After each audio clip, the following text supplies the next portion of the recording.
श्री शिवाय नमस्तुभ्यं हर हर महादेव. नमस्कार मैत्रिणींनो.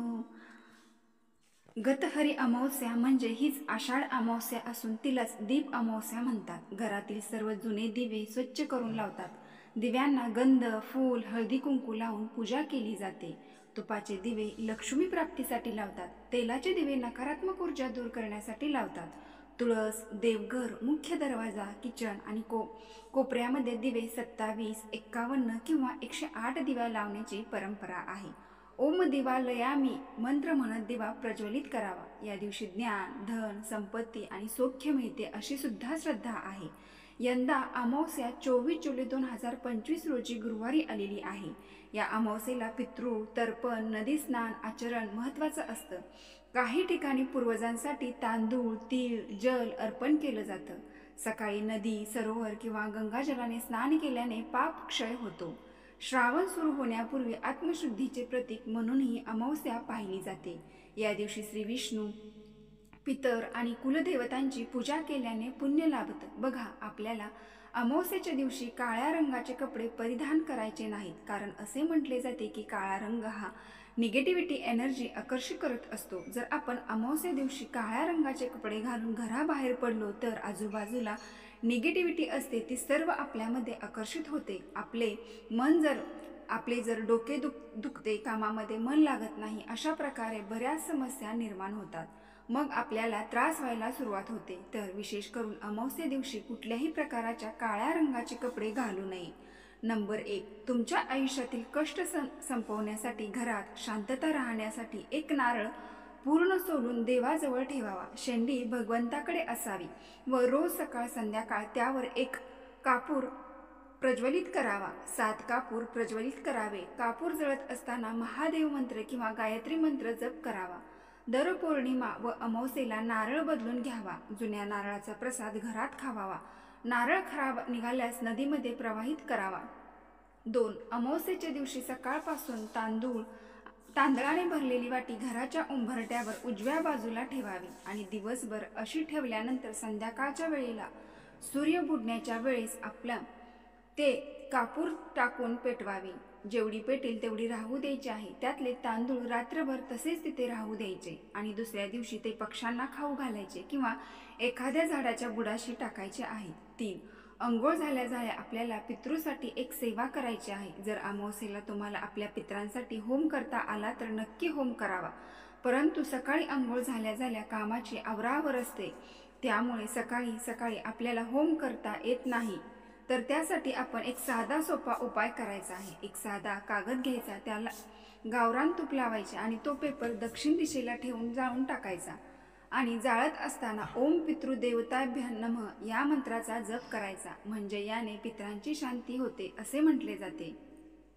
नंबर 4, या अमावस्येला बरोबर दुपारी 12 वाजता दही भात, त्याच्यावर थोडेसे काळे तीळ टाकून ते आपल्याला आपल्या गच्चीवरती ठेवायचे आहेत आणि शक्य झाल्यास कावळा येत नसेल कुठल्याही पक्षाला आपल्याला एक पोळी ठेवायची आहे.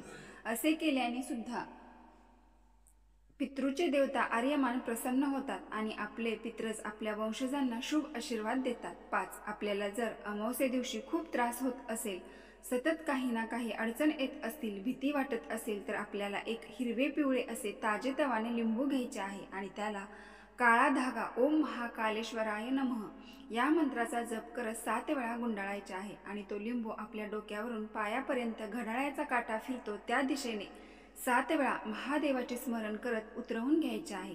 आणि त्यानंतर जर जवळपास कुठे पिंपळाचे झाड असेल तर तिथे हे लिंबू ठेवून द्यायचे नसेल तर कुठल्याही निर्जन स्थळी लिंबू पुरून द्यायचे आहे. यामुळे दुसऱ्यालाही त्रास होणार नाही. 6, जर जीवनामध्ये सतत समस्या उद्भवत असतील तर आपल्याला एक फक्त गुळापासून पोळी बनवून त्याच्यावरती गुळ आणि थोडासा तूप ठेवून पांढऱ्या गाईला खायला घालायचे आहे. अमावस्या दिवशी असा उपाय केल्याने आपल्या जीवनातील सर्व समस्या दूर होतात.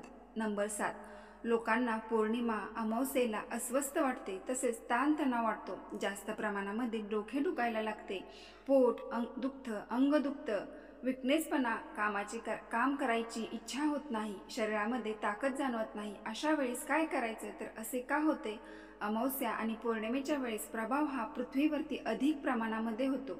यावेळेस पृथ्वीवरती भरती ओहोटी होत असतेच, हे तुम्हाला तर माहीतच आहे। आणि बघा, आपल्या शरीरामध्ये सुद्धा पाणी आहे, म्हणून आपल्या शरीरावरती आणि मनावरती याचा नक्कीच परिणाम होत असतो। आणि या दोन्ही दिवसामध्ये शरीरामध्ये वात, पित्त आणि कफ याचं असंतुलन होतं। त्यामुळे तुम्ही बाजारात जा, कुठल्याही भांड्याच्या दुकानामध्ये जावा, एक कास्याची वाटी विकत घ्या, तुमच्या हातामध्ये बसेल एवढ्या आकाराची एक कास्याची वाटी आणा, ती जाड असावी।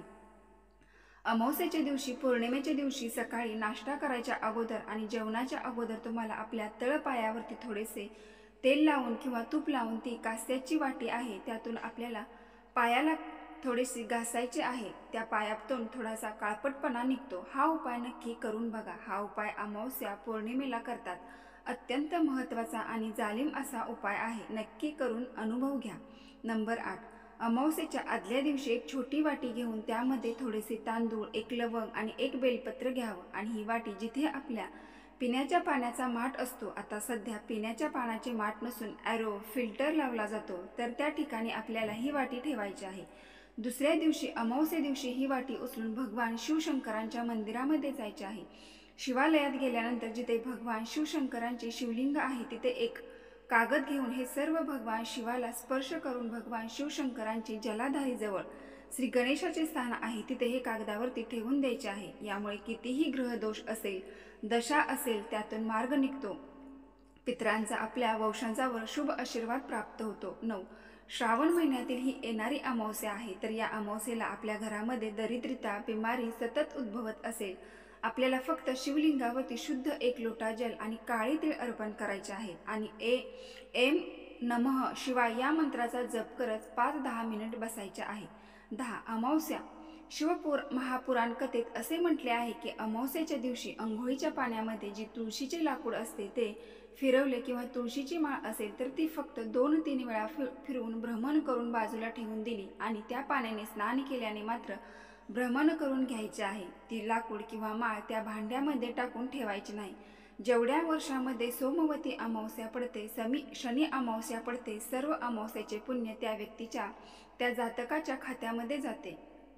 नंबर 11, अमावस्येच्या दिवशी 1 किलो साखर आणि 1 किलो नमक हे कुठल्याही एखाद्या धार्मिक स्थानी म्हणजे कुठल्याही मंदिरामध्ये किंवा जरूरतमंद व्यक्ती असेल त्या व्यक्तीला हे दान करावे। अमावस्या दिवशी दान केल्याचे सर्व मानले जाते। त्यानंतर घरी आल्यानंतर दक्षिण दिशेला पितृच्या नावाचा कणकेपासून बनवलेला 4मुखी दिवा मोहरीचे तेल टाकून प्रज्वलित करा। तर मैत्रिणींनो, व्हिडिओ पूर्ण माहिती आवडली असेल तर आपल्या चॅनलला एक लाईक करून कमेंट बॉक्समध्ये हर हर महादेव, ओम पितृभ्यें नमः नक्की टाईप करा। धन्यवाद।